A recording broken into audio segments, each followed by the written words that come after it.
അർജുൻ റെഡ്ഡി, കബീർ സിംഗ് പോലത്തെ പടങ്ങൾ നിങ്ങൾക്ക് ഇഷ്ടമാണെന്ന് വെച്ചാൽ നിങ്ങൾ കണ്ടിരിക്കേണ്ട ഒരു സിനിമയാണ് കളേഴ്സ് ഓഫ് ലവ്. സോ ഇത് അർജുൻ റെഡ്ഡി പോലെ അത്ര ഇന്റൻസ് അല്ല. ഇതിൽ നമ്മുടെ നായകൻ ഒരു ഡോക്ടറാണ്, ആളൊരു സെക്സോളജിസ്റ്റ് ആണ്. അതായത് one who makes sex better, heavenly feeling ആണെന്നൊക്കെയാണ് പറയുന്നത്. സോ നമ്മുടെ ഫ്ലിങ് ഇല്ലേ ഇപ്പൊ നടന്നുകൊണ്ടിരിക്കുന്നത് ഫുൾ ഫ്ലിങ്സ് ആണ്. അതായത് റിലേഷൻഷിപ്പിലൊന്നും ഇമോഷണൽ അറ്റാച്ച്മെന്റ് ഇല്ല. ആൾക്കാർക്ക് കാര്യം നടക്കണം, പിന്നെ അവനവന്റെ പാർട്ട്ണർ വേണം. അതന്നെയാണ് ഈ സിനിമയിൽ ഫുള്ള് നടക്കുന്നത്.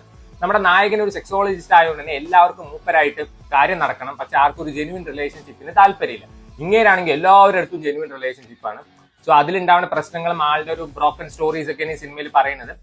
ഇതിൽ നായകൻ അത്യാവശ്യം നല്ല വൃത്തിക്ക് പെർഫോം ചെയ്യുന്നുണ്ട്. മറ്റേ മിസ്റ്റർ പെർഫെക്റ്റ് അല്ലെങ്കിൽ ജെന്റിൽമാൻ എന്നൊക്കെ പറയാൻ പറ്റുന്ന പോലത്തെ ഒരു ആളാണ് നമ്മുടെ നായകൻ. നല്ല വൃത്തിക്ക് ആൾ പെർഫോം ചെയ്യുന്നുണ്ട്. ഫ്രണ്ട്ഷിപ്പ്, അതേപോലെ തന്നെ ഇമോഷണൽ സീൻസ്, അതേപോലെ തന്നെ ഈ റിലേഷൻഷിപ്പിന്റെ വാല്യൂ, ഈ കാര്യങ്ങളൊക്കെ ഈ സിനിമ പറഞ്ഞുകൊണ്ട് അർജുൻ റെഡ്ഡി പോലെ ഇന്റൻസും അതിലാണ് ഫുൾ അടി കൂടി അങ്ങനെ ഇതല്ല. ഇത് അങ്ങനെയൊന്നുമില്ല. സോ നിങ്ങൾക്ക് നല്ലൊരു ഫീൽ ഗുഡ് വൈബിലുള്ള പടം കാണണമെങ്കിൽ കാണാം. പക്ഷേ ഈ സിനിമ റേറ്റഡ് ആണ്.